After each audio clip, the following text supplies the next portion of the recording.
Welcome to the raw and uncensored Ambitchious Podcast. During our time here together, I will be instilling all of the strength, power, and determination you will need to use the very stones thrown at you to build your ultimate empire.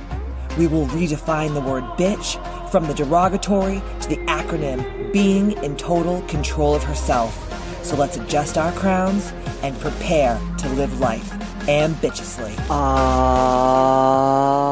Yeah, here I am, the original HBIC, Katie motherfucking Boyd. And on today's episode of the Ambitchious Podcast, we are talking about how we, you and I, teach people how to treat us. Because let me tell you something, I don't know what the fuck has been going on in this world, but people are like next fucking level audacious. I don't know if they've always been this way. I'm going to be honest. I feel like post-pandemic, people have like lost their ever-loving minds. And the more that I'm around different people from all across the globe, whether it's, just when I'm traveling or in my coaching or on my app or just day to day, like even just going out to dinner with my husband, I just feel like people are just so fucking out of their tree and they're so audacious and they just got the balls of a buffalo with nothing to back it up. And I think for myself, and this is why I'm doing this podcast, because I always do things because I have to also learn and teach myself certain aspects of just day-to-day life that I maybe be kind of struggling with. And one thing I don't like about myself is, sometimes I'm like, why did that person treat me that way? Or why did that person show up this way? And what I do know for sure is there was something along the way when I was talking to this person, or how friendly I was to this person, or how nice I was, or how I might have given them some kind of, free advice because I'm a loving, caring person, that it just gave them this permission, if you will, to just start treating me like the second-class citizen that I am not. And I'm sure that, you're listening right now and you're probably shaking your heads from wherever you're listening from all over the world, and you're probably going through or have gone through the same exact thing. So this isn't just for you out there in Ambitchious Land. This is also for me, because this is something that I've always, no matter how successful I get, something I've always struggled with.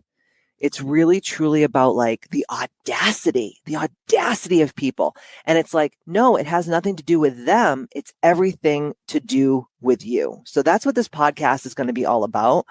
My hopes that after you listen to this podcast, and this is also for myself, that I start really showing up stronger and more powerful than I ever have been, so that I have better relationships, I'm happier, I feel my core desired feelings more, and I'm not left at night when I lie my head on the pillow questioning all of the moves that I had made throughout the day and how they did or did not serve me. My deepest desire is to have everything I do serve me and be super intentional. And I think that most of you out there in Ambitchious Land feel the exact same way. So let's get into it. So the saying is, you teach people how to treat you, means that the way that you respond to and tolerate others' behavior, including mistreatments, this is good and bad, obviously, shapes how they will continue to behave towards you. And by accepting certain behaviors, you inadvertently communicate that those behaviors are acceptable.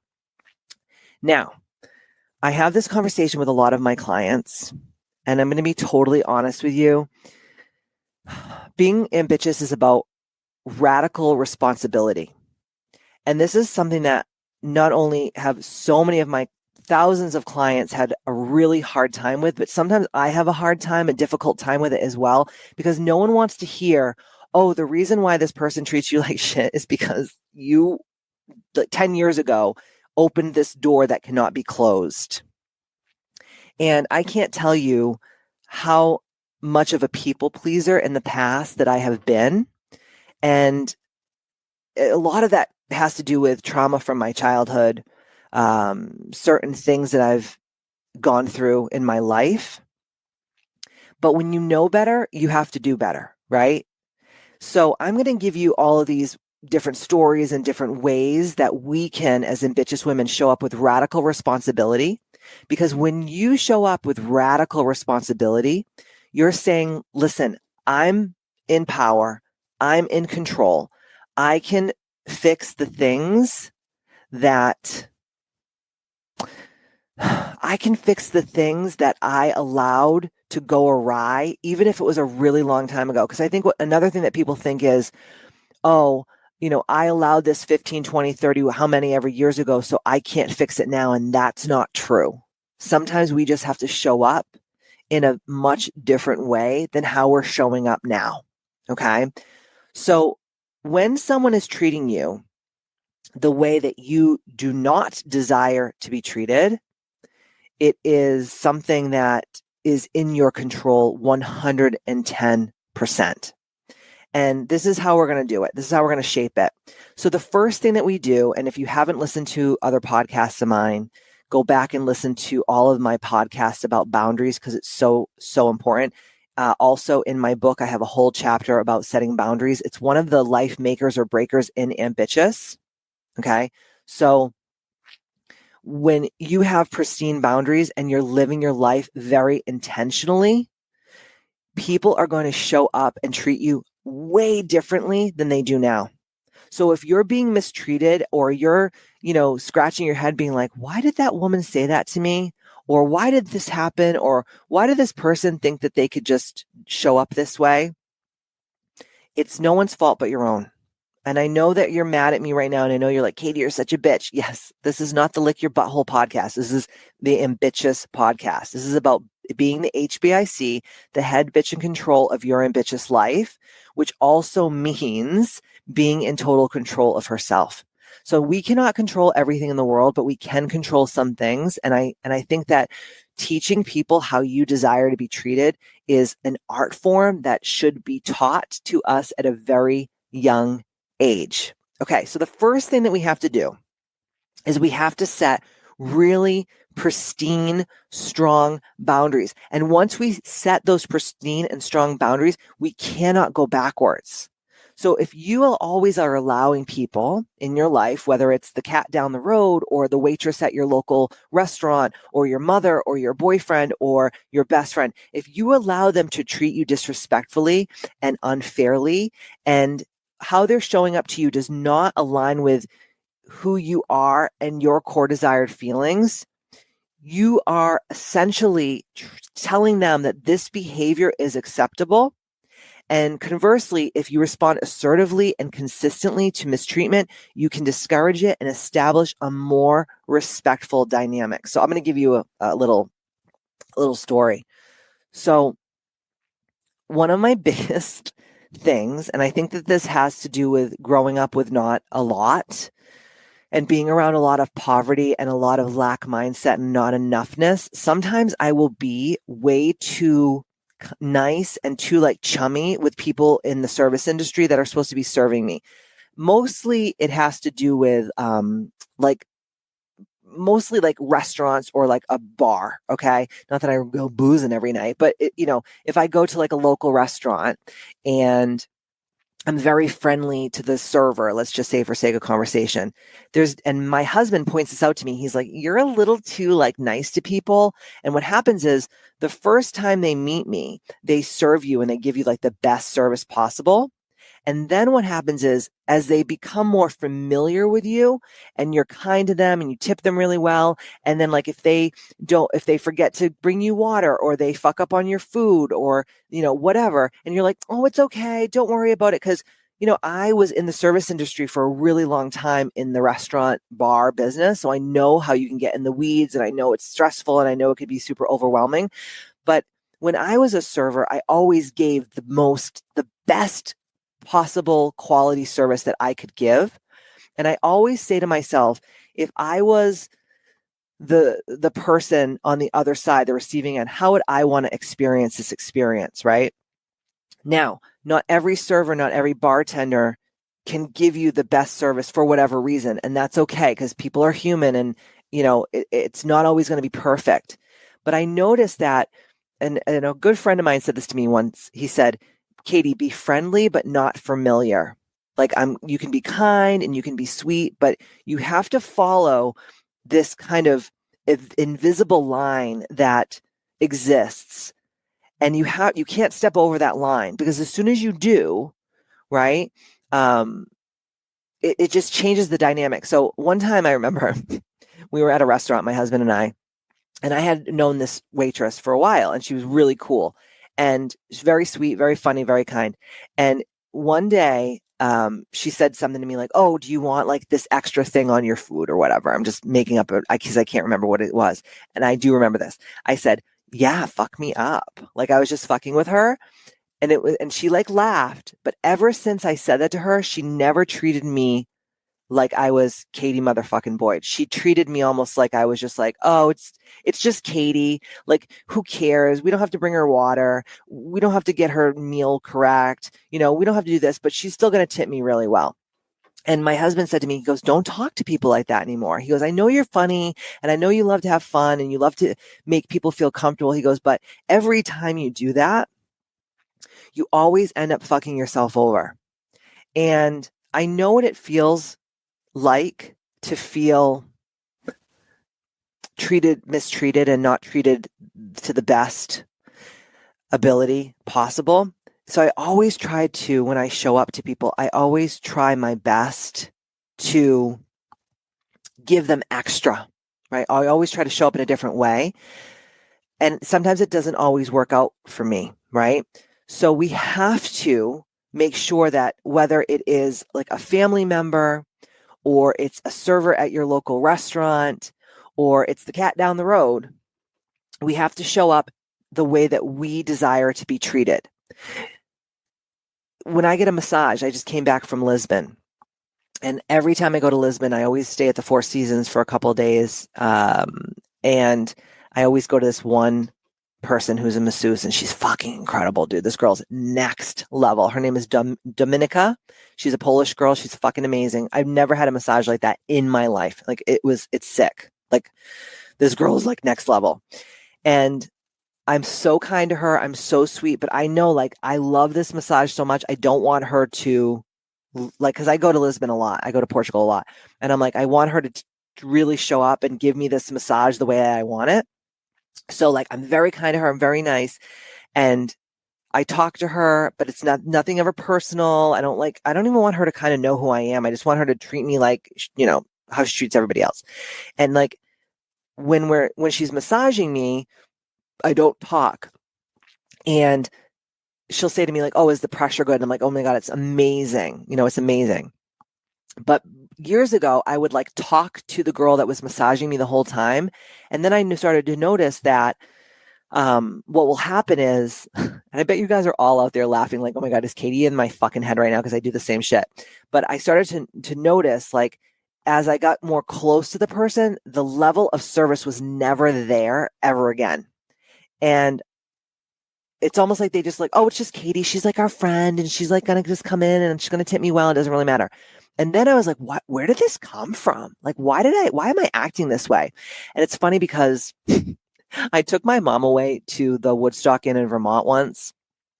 And I was like, "Mom, listen, I don't want you to go in there in your massage and talk to these people. Just go in and be nice, and then just like relax and da-da-da." And she's like, "Okay, I will." And then she came out like 90 minutes later, and she's like, "I know this whole girl's life story and da-da-da-da-da." And I'm like, "Bitch, I am paying for this. Like, do you feel relaxed right now?" She's like, "No, that poor girl, her life is so fucked up and all this shit." And I'm like, "Oh my fucking God." So we have to have clear, pristine boundaries with everyone that we come into contact with.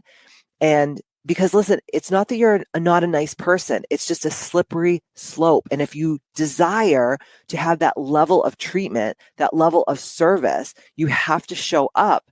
And it may not be your authentic self, but you have to protect yourself. So setting clear-cut, concise boundaries, those boundaries could mean you're getting a massage, and once those hands go on you, you stop talking.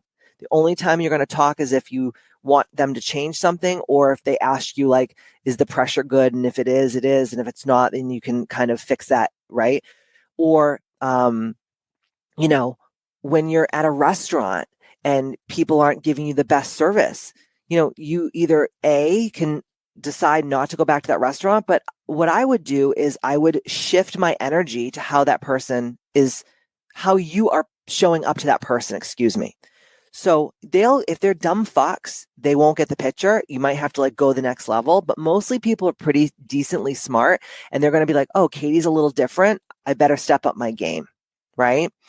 The next thing that we have to do is when the mistreatment happens, we have to respond to it right away.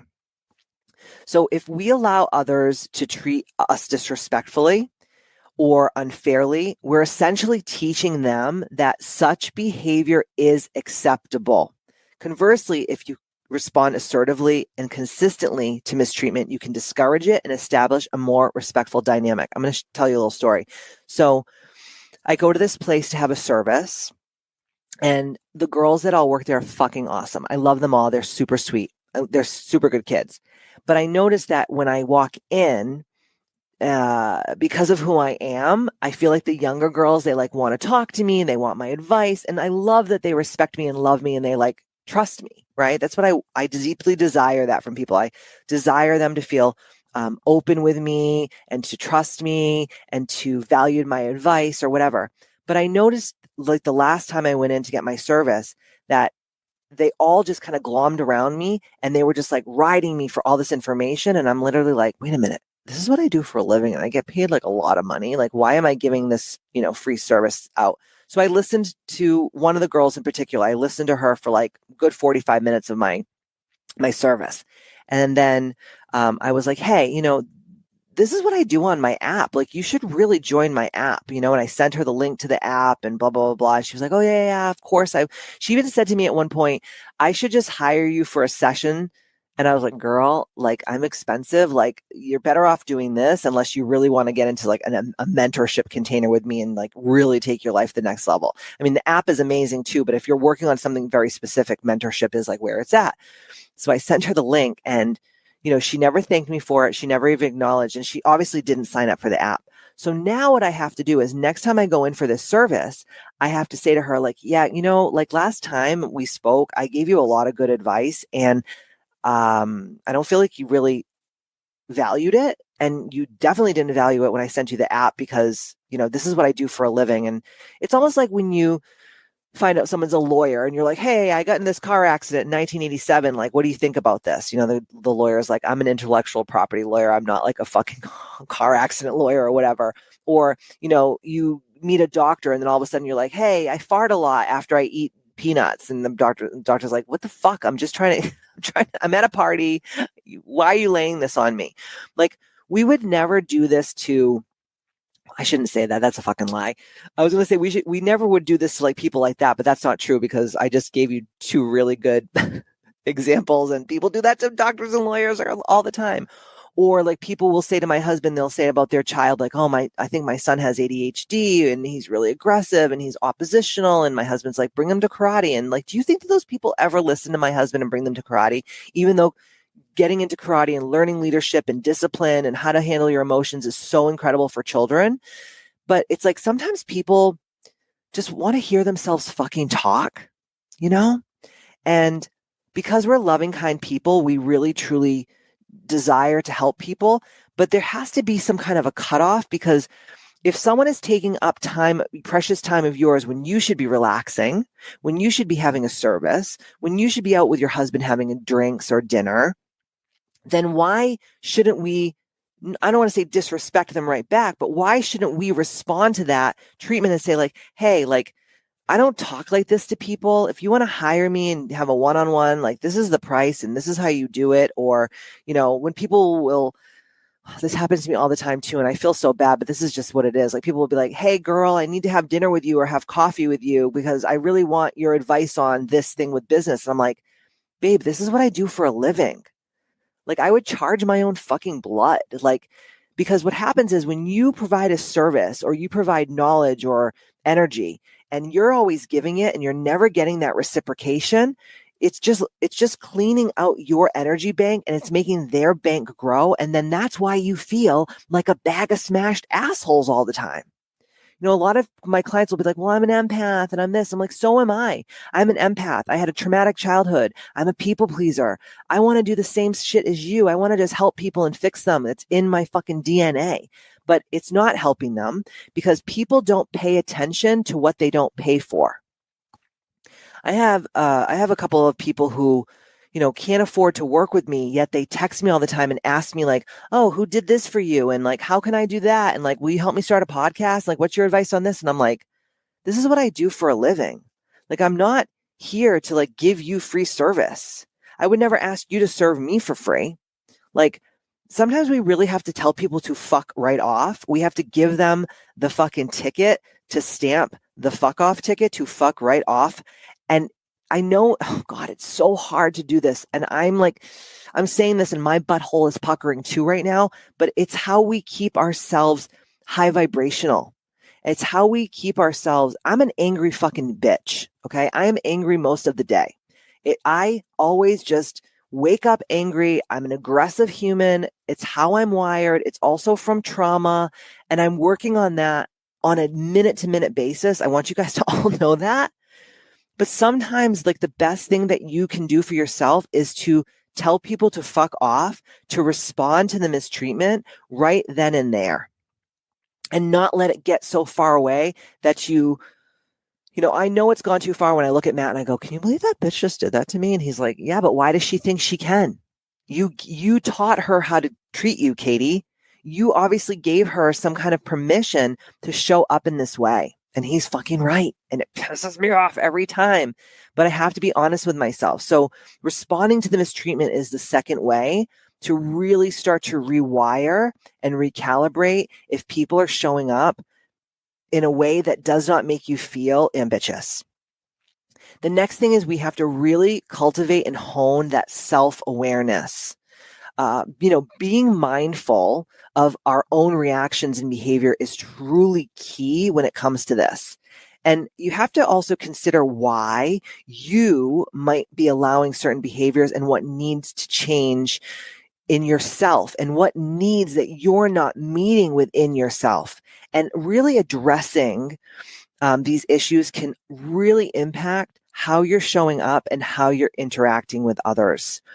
So, like I said before, considering why you may be allowing these certain behaviors. So I went to Portugal recently and we went on some tours because I went with our really close family friends who, you know, they're like our blood. And I really desired deeply to show them Portugal without me having to like be the tour guide. So we went through a company who did like some tours for us, and there was a huge blackout on the Iberian Peninsula. And so we lost a day and our flights got fucked up on the way home. Our flights got fucked up on the way there. And instead of having like a couple days to like calibrate to the time change and all the things that we wanted to do when we first landed, we really couldn't. So we went like right into tours. And the first like couple days were like easy because we're like excited to be there and everything is great. And then I could see like everyone, my husband and my two close friends, I could see them by like the third day. They were like, oh my God, this is a lot. And there was a part of me that's like, fuck, we already paid for these tours. We worked so hard to create this like incredible itinerary to hit all the beats, you know, to go to the wineries and to go to this place and that place. And, you know, I felt really bad telling our tour guide, like, hey, like, we're tired. Like, can we go back after lunch? So like the first day where everyone started feeling like shit, I noticed that, you know, we were just kind of like rolling with it. And then like Matt was like, Katie, like, you really got to say something. Like, we're exhausted. We can't do much more. And like, I felt bad because I was like, oh, this is what this guy does for a living. And I don't want him to think, you know, because we're going to tip him great regardless, whether he did 7 tours with us or 0, you know? And I was like, I started feeling bad. And I was like, oh, I don't want him to think we're not going to tip him. And I don't want him to think we're rude. And I don't want him to think we're this. And I don't want him to think we're that. And I started to really have to think like, you know, I was raised by people who had like a lack mindset. I was raised by also other Portuguese people who, you know, there's never enough, like money doesn't grow on trees. Who do you think we are, the Rockefellers? So there's always like this part of my brain that I really work hard on dumbing down a lot to not think that way. but it always pops up in the weirdest times. And I started feeling like really bad. And I was like, okay, I'm going to fucking just say it. So I said to the guy, his name was Luis. She was fucking amazing. I was like, Luis, we're really tired.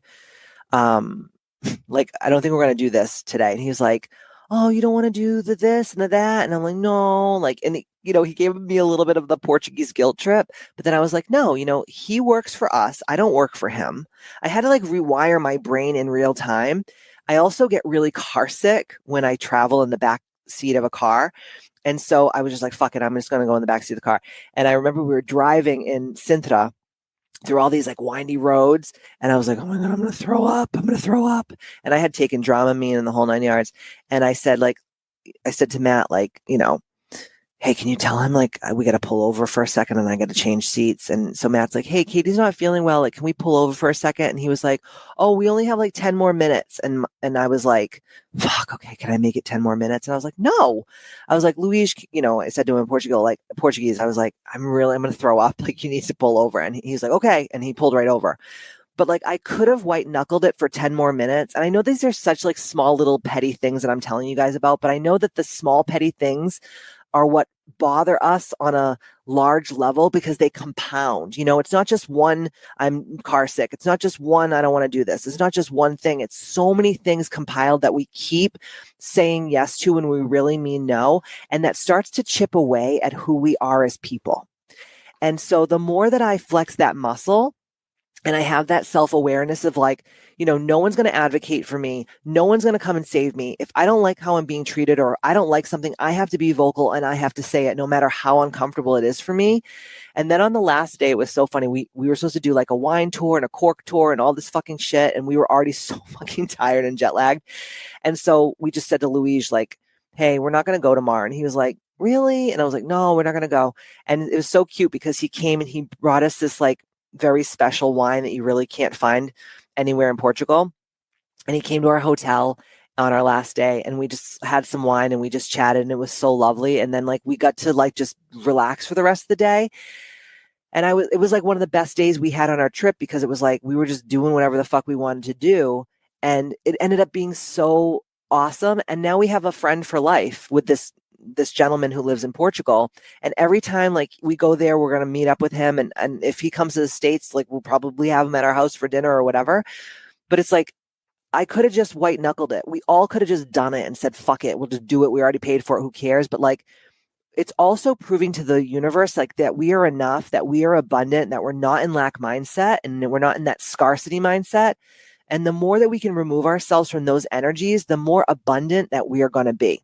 So being self-aware and saying to yourself, okay, no one's coming to save me. No one's going to pull the car over unless you say you're going to fucking blow chunks. Like, make the shit happen, because every time that we speak up for ourselves, we are self-aware. We take that radical responsibility. We become stronger and more powerful. And then we have less instances of those types of energies showing up in our lives, right? The next thing that we have to have is clear-cut, concise communication. So clearly expressing our needs and feelings are always essential. And if you're not assertive or direct, others may not understand your boundaries or expectations. The problem is we think that we think that everybody is a mind reader. We think that they should just understand, but they don't understand. Most people don't even know how to wipe their own ass after they take a fucking dump. How are they supposed to get into our minds and like think for us and be like, does Katie like this? Does Katie not like this? Does so-and-so like this? Does she not like this? Whatever. We have to be clear cut and concise. So for me, I have a hard time with that because, and I know that you guys are like, really, Katie, you have a hard time being clear. Yes, I do. I do sometimes because I don't want people not to like me. And sometimes I'm like, well, maybe I'm being too aggressive or maybe I'm jumping the gun or maybe this is not what this person really feels. But like, I'm also so hyper aware of energy that like, I have to trust my gut more. And I think that the more that we can clearly communicate how we truly feel, then everyone around us is just going to get it. Like, I don't like bicycles. Okay. I don't like to ride bikes. And every time I go somewhere with people, they're like, let's rent a bike. And I'm like, no. Or like, let's go rent bikes or drive bikes on the beach. I'm like, no. And I remember years ago, I'd be like, okay, I'll rent the bike and I'll fucking go on the bike and I'll do it. And I would do it and I would fucking hate it the whole time, right? Or like there's certain food I don't like. There's certain things I don't like. I'm never gonna not fly first class unless I have to. So for example, we just went to Costa Rica for the Radiant AF retreat and I'm a first class bitch. I can't not be. That's just who I am now. Once you do like first class Emirates, you can never go back. You can't. Or once you fly private, you can never go back. And I know that sounds like spoiled bitch energy, but I've worked really fucking hard to become as successful as I am to be able to afford those things. Okay. And if you're like mad at me for saying that, work a little harder, bitch, make some more money. I don't know what to tell you. But there were no first class flights to San Jose, Costa Rica for the times that we could get there. And I was like, fuck it. We'll just go JetBlue extra leg room. Ew. The fucking plane was so dirty and so disgusting. The flight attendants were such creeps. They were cretins. They were disgusting. Okay. They were just rude and it was just not the vibe. And I'm like saying to myself, like, there had to be a better way than this. And sometimes there's not. And there wasn't actually. I'm being dramatic. There was not a first class flight anywhere to be seen. But my husband knows if we can get first class, we're going to get it. It doesn't matter how much it costs. Katie does not fly this way, right? I also don't, like, if I'm in another country and I need an Uber, I'm not going to get like a fucking ride share. I'm going to fucking either get like an Uber X, like a black car where I know that it's like clean and nice and it's a Mercedes or it's a Tesla or it's a this or it's a that or whatever. Like, again, I don't want to sit in someone's filthy fart car. And I know that, again, these are petty little things that I'm talking about, but first, you have to start with the petty things to flex the muscle to get to the larger things, right? So the petty things could be like, I only fly first class. I only eat at these types of restaurants. I only do this. And then those things will compound. So then it's like, I only hang out with people this way. I only do these types of business deals. I only make decisions like this. You got to do the petty small shit to get to the big thing. You got to water the root to yield the fruit. You got to know what you stand for, because if you don't, you'll fall for anything. And sometimes being a clear-cut, concise communicator means ruffling some feathers. It also can mean people don't like you. And you know what? Not everyone's going to like you. You're not fucking guacamole with Tostitos, okay? Not everyone's going to like you. So just know that going into it, you're going to hurt a lot of feelings if you're like this. But I'd rather hurt other people's feelings than feel sad and depressed and anxious and resentful. Because I feel like even more, this is just my personal opinion, but I think the lowest vibrational frequency energy that we can feel is resentment. And the reason why we feel resentment is because we're not fucking showing up the way that we know we need to show up, and people are treating us in accordance with how we're showing up. So if you're feeling resentful ever in your life, and part of my human design, which we're going to be talking about that in a couple episodes when Michaela McLean, my human design expert and soul sister, comes on. When you know what makes you tick, you can't go back. You just can't. And one of the things with my human design, because I'm a manifesting generator, is when I'm in perfect alignment with my truest, highest self, I feel such happiness and satisfaction. But when I'm doing things that do not align with who I truly am, I feel angry and frustrated, and then those things lean and just move into that resentful feeling. And the reason why you feel angry and unsatisfied and resentful is because you are not in control. You're not being ambitious. Okay. And I'm the queen of ambitious land, and even I feel that way sometimes, but that's how God speaks to you. God speaks to you through the way that you feel. And when you start to feel the opposite of your highest, greatest good and your truest self, you have to start clearly communicating what you desire, because no one is a mind reader. Even the people who have that gift, they're not in your head asking, what do you want for dinner? They don't give a fuck. Okay. Now, this is super important for teaching people how to treat you. It's consistency. And this is a hard road. It's a slippery slope, because once you've been inconsistent for so long, it's really difficult to get back there. But there is hope. I promise you. It's just like knowing better, doing better, and then becoming hyper consistent. So it's truly so important. It's so integral. when you are rewiring the way that people treat you and how people show up towards you, is to become consistent in how you set the boundaries and then how you respond to mistreatment and then how you communicate it, right? So the first three things all combined. So if you waver or you're inconsistent or you're wishy-washy, others are going to, and this is just human nature. It's not that they're evil people. Others are going to take advantage of the opportunity to test those boundaries, right? So I'm working with a woman right now. She's fucking amazing. She is going to be so successful. She's already so successful, but she's going to be so much more successful once we really start to rewire her clients. So, one of the things that I was talking to her about when we first started mentorship was, what are your biggest things that really keep you up at night, that really bother you? And she's like, honestly, it's like some of my clients really take advantage of me. They don't adhere to my 24-hour cancellation policy. They don't want to have a credit card on file. They don't want to put it down. All these different things. She's in the service industry. And I was like, well, have you ever really told them, like in a blanket way, how? And she's like, I do, but like sometimes I do, and sometimes I get weak, and sometimes I forget, and whatever. And I was like, okay, have you ever sent an email out to your database? And she's like, no, I really haven't. So right now we're in the talks of creating an email that talks about, what she has coming up down the pipeline for her services and how valued all her clients are and whatever. And then to reiterate how she desires her clients to show up, and also have an e-signature on this email that says, by signing this, that I put this in front of you and that you're going to adhere to these rules and regulations, or you're not going to be a client of mine anymore. And she was like really scared about it. But I know that once we launch this, it's going to change her fucking life. So what we're doing is we're going to say, okay, going forward, these are my boundaries. If you give me less than 24 hours notice, your payment is in full. You have a credit card on file. If you give me a 48-hour, or less notice, it's this much money. It's a percentage of this. It's this, it's that. If you buy product from another company or another esthetician and you want to still text me about asking about fucking, how do I use this product? It's like, well, where did you get it? You didn't even buy this from me. It's the same product I sell here. I could have overnighted it to you. Who do whatever. And it's just having these clear-cut, concise boundaries and then sticking to them. So it's one thing to say, like, these are my boundaries, but then you have to stay consistent. You can't just have an off day or a bad day or a sad day, mad day, tired day, and let these people get away with fucking murder, because as soon as they take an inch, they will take a mile. And it's not because they're mean, horrible people. It's because this is fucking human nature. No one is out to get you. No one's trying to fuck up your day. I mean, there are evil people out there, but mostly 90% of the human population, they're not there to fuck you up, okay?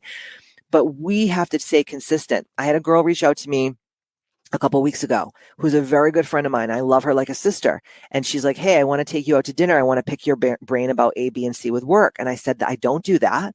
Here's a questionnaire. Fill it out. Let's get on a discovery call. Let's see if I can even help you in the first place. But taking me out to dinner, giving me a free meal is not going to make me happy, and it's not going to be in alignment with who I am as a business person. I mean, I have a fucking track record of helping people become 7-figure earners. Okay. I'm not giving you millions of dollars and all of my 25 plus years of experience for a free meal or a coffee. And the fact that people even think that that's okay is fucked up. But some way I gave this person or these people the leniency and the energy and the idea to say, oh, it's just Katie. And it's like, no, it's not just Katie. It's not fucking just Katie.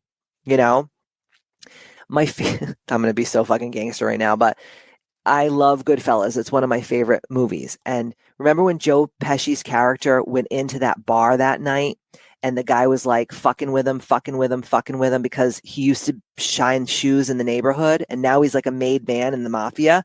And the guy said to him, mouthing off, like, go get your fucking shine box. And you know what happened to that motherfucker? Okay. He ended up getting fucked up. Now, I'm not saying I'm going to whack anybody, even though I would like to some days. But what I'm saying is sometimes people remember the old you, and you have to sometimes tell them, like, I know that I was a shoe shine girl back in the day, but I'm not that fucking person anymore. And sometimes that's really hard and it's difficult and it's uncomfortable, but sometimes we have to show up that way because people are going to keep telling you to go get your shine box. And let me tell you, that's not something that I want in my life. And I'm sure it's not something that you desire in yours. Okay.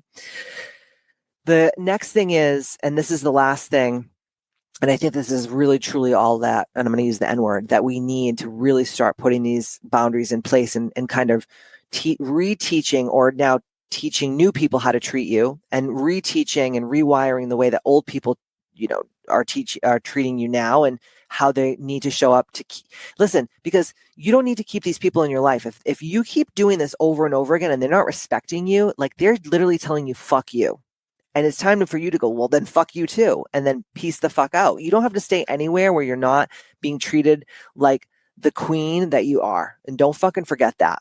Okay. I don't care if it's with your family, your spouse, your children, your client, the servers at your local pub or restaurant, the people that you talk to on the phone that are making, reservations at a hotel for you. It does not fucking matter. Okay. But the last one is we have to have self-respect. We have to not only have self-respect for ourselves, but we also have to have self-respect for we have to have respect for the other person as well, because by you not telling them what you truly need from them or what you expect from them, you're not respecting them. Okay. So having a very strong sense of self-worth and enoughness is crucial when you are teaching people how to show up and how to treat you.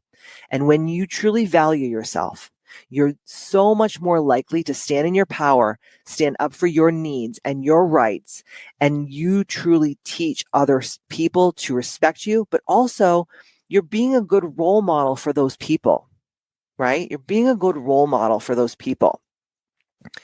So if you are in a place right now, like I have been many a time in my life, I still have this happen to me all the time, where you're like in a resentful spiral where you're like, what the fuck?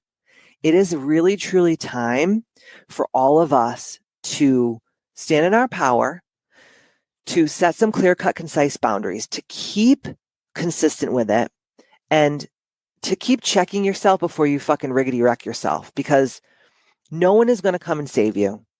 No one is going to be like, oh, wow, Katie, she's really ambitious. I'm going to really give her a solid today. No one gives a fuck. Most people in this world, guys, I want you to hear this loud and clear. They are just trying to fucking make it through the day. They're not thinking about how you feel. They don't care. And it's not because they don't love you. It's not because they don't like you. It's not because they don't respect you. They literally are just trying to make it through the day. I think that we are expecting too much out of people. Okay? So if you truly desire to take your life to the next level, heed the words that I said in this podcast. If you feel like other people are going to get a lot out of this podcast, please share it. And if you're truly ready to stand in your power and take your life to the next level, go to www.kbmfc.com.